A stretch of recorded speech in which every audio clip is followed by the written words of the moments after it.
Yo! What's up, guys, and welcome to episode 2 of my vlog series. I know it's been about a month since I dropped my first episode, and I started my channel, but I have a good excuse. So I recently started my YouTube channel about a month ago. I dropped my first video and everything like that. And then in between that time, I have been working an internship with the Air Force. I finished that great internship. Then I also started a job at Georgia Tech as a technical assistant, and now I am starting classes for my master's thesis program. If you watched my last video, you know that I graduated from Dillard University in HBCU with a bachelor's in physics, and now I am pursuing my master's in electrical engineering. So in this video, I'm going to be talking a little bit about my experience and then how I transitioned from my HBCU to Georgia Tech. And by the end of this video, I hope to empower another person that's in a similar situation as mine, going from a small HBCU to a large university.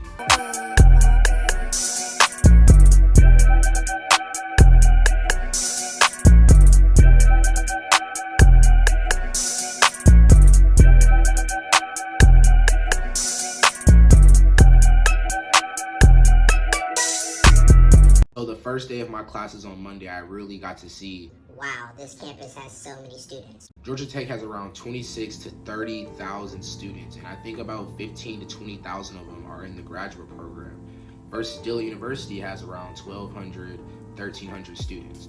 So I'm going from, undergrad at Dillard University where at the most, sometimes my classes have 7 to 8 people in my physics classes, versus at Georgia Tech, I'm only taking 2 courses right now, but in both of those courses, it's up to 30 students in each of the classes. And yeah, 30 students isn't a lot, but if you're somebody like me that's used to only having to really gain the attention of a professor over 7 other students, it's not very hard to, if you don't understand something, to, raise your hand or ask a question or really develop a relationship with your professor. When it comes to Georgia Tech, I can do the same thing, but after my first day, really my first week, I realized very quickly that this isn't going to be like how it was at Dillard. I'm going to have to really put in a little bit more effort to make sure that I establish a relationship with my professors, the people in my classes, so I can form study groups, and I'm going to have to really just lock down on my work because it's not going to always be as easy and accessible to reach somebody as it would be where I was at Dillard University.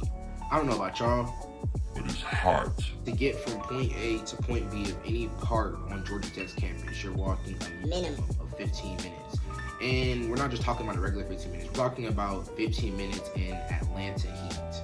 Yeah, you're gonna see scooters flying up the street, you're gonna see bicycles, you're gonna see a million people coming on the sidewalk, you're gonna see all of that. I kid you not, on my first day at Tech, on Monday, I pulled up to campus, I'm walking to my first class. A Chick-fil-A truck comes out of nowhere. Big old Chick-fil-A truck comes out of nowhere, flying to the middle of the campus just to be a food truck. People on the yard doing yoga, people all on the lawn doing work, all types of stuff. It's just a real active campus, and it's really, really cool. So let's get into the nitty-gritty, the classes. So the classes, I'm not gonna lie, they're pretty tough. I'm not gonna lie to you. Right now I'm taking 2 classes. I'm taking digital signal processing, and then I'm also taking interface IC design. Both of those classes involve high complex math, but it's also an engineering course. So what that means is I was a physics major, so not to say that I can't do this work, but it is an adjustment to me. You can kind of think of physics as the mathematical form of natural occurrences that happen in the world. But when you step into engineering, you're going to take those fundamentals that you learned in physics of how the natural occurrences of the world works, and then you're going to apply it to a system, which is what engineering is. So both of my classes, DSP and interface IC design, are both very heavy mathematical computing classes, and the overall concept is really, really cool when you really think about it. You can think of digital signal processing as this example I'm about to give you. So as I'm talking right now, you can hear me. There's a natural occurrence that happens as to why you can hear me and as to why my voice is able to project a certain frequency so that you can hear me. With digital signal processing, we can take that natural wave occurrence, which is called a sine wave, and then we can basically take that continuous cycle and turn it into a discrete cycle where we can really measure what we really want to see. And with that information, that data, we can manipulate or even improve that signal. These are some of the fundamentals of how we're able to improve communication over long distances. Switching over to interface IC design, now bear with me, I know that sounds kind of complicated. Interface IC design. Basically, what you're doing in that class is taking a whole bunch of electronic components and putting them onto one single little chip. And these small little chips can do big things. There's actually an integrated circuit in your car, in your phones, in your TVs, in your projectors, in your ink printers, all that good stuff. We're basically able to take these electronic components and then put them at a micro level, even sometimes a nano level, and perform tasks for us. Sensors, actuators, anything you want. But let me cut the nerd talk.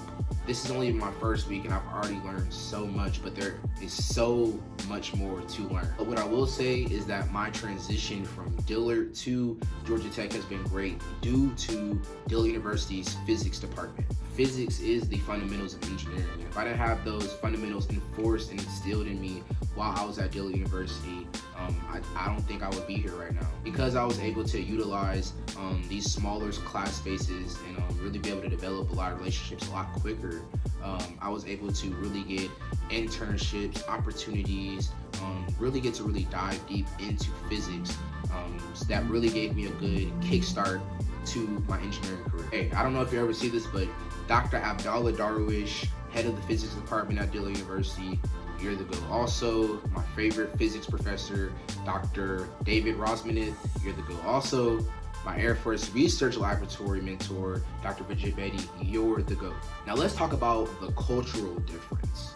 So, yeah, it's a lot different. So of course, HBCU stands for Historically Black Universities and Colleges. So, I would say a good 99.9% of the population was black students at my HBCU. Opposed to Georgia Tech, I don't even have the statistic for this, but I can already just tell you it is so many international students that I have met since I've started. Just alone in my research group, where I got a research assistantship opportunity, in my group, I have met people that are from China, from India, Iran, just all over the place. And it gives me a whole deeper appreciation for my education, just being around different people, because in different countries and different continents, different places, they really value education differently than we do here. Something that's also inspired me is seeing the lack of people that look like me at that university. Yes, I do see some black people at the school, but it's also like,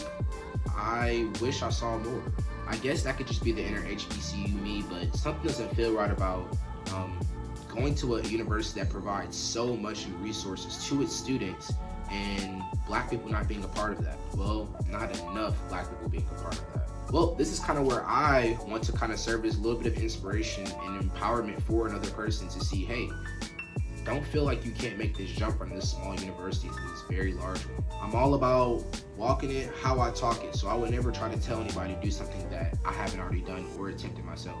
And there you go, guys. Just a little bit about some of the similarities, some of the differences of my experience from jumping from my small HBCU to this large university, Georgia Tech, and how I'm going to conquer this obstacle. Like I said in the beginning of this video, I hope I empower and inspire somebody that is in a similar situation or thinking about it, that yes, you can make that jump from your small university, your small HBCU, and go to these big universities, and not only just make it there, but thrive, become the best, and really compete against some of the people that are going to be taking these big jobs in the future.